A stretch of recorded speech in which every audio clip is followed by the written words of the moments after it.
কাল আমরা উপস্থিত ছিলাম চন্দননগরের গাজন উৎসব বা চড়ক উৎসবে। যদিও এই ভিডিওটি আমার তোলা নয়, এটি আমারই এক সাবস্ক্রাইবার আমাকে পাঠিয়েছে ইউটিউবে ভিডিও করে ছাড়ার জন্য। আমি যখন যাই তখন চড়ক গাছ এরম দাঁড়িয়ে ছিল। আমি রাত্রে গেছিলাম, তাই জন্য চড়ক ঘোড়া দেখতে পাইনি, কিন্তু অসম্ভব মানুষের সমাগম হয়েছিল ওই রাত্রেও।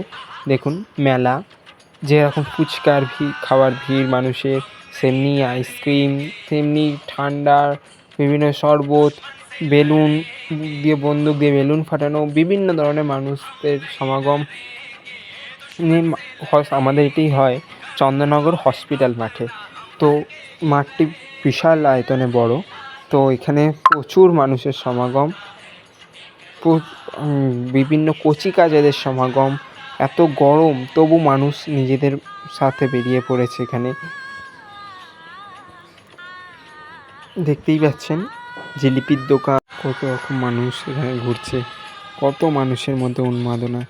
সত্যি এই মেলার উপর ভরসা করে কত মানুষের দিন চলে, কত মানুষ নিজের এইটুকু রোজগার দিয়ে আশায় আছেন নিজের ছেলেমেয়েকে পয়লা বৈশাখে দুটো নতুন জামা প্যান্ট কিনে দেবেন। সত্যি এই মেলার উপর ভরসা করে কত মানুষের পরিবার চলে।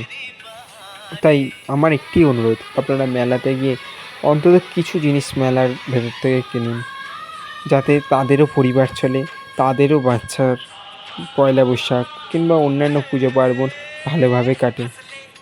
সত্যি আমরা এখান থেকে ফুচকা খেয়েছিলাম, আমি আর আমার মা, দারুণ ফুচকা। এবার আমরা বেরিয়ে যাচ্ছি ওই মাঠ থেকে। দেখতে পাচ্ছেন এখানে বাইরেই কিন্তু আমাদের এখানে সেলের মার্কেট, প্রচুর মানুষের ভিড়। কালকে লাস্ট দিন ছিল, চৈত্র মাসের শেষ দিন।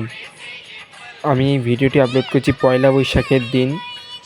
তো সবাইকে জানাই শুভ নববর্ষের প্রীতি, শুভেচ্ছা, অভিনন্দন। সবার নতুন বছর খুব ভালোভাবে কাটুক, এই কামনাই করি মহাদেবের কাছে। দেখতে পাচ্ছেন কাল যেহেতু চৈত্র সংক্রান্তি ছিল, সেলের মার্কেটের লাস্ট দিন, কত মানুষ। পাশেই ওখানে গাজন উৎসব, ওখানে মহাদেব ও পার্বতীর বিবাহ অনুষ্ঠান অনুষ্ঠিত হচ্ছিল।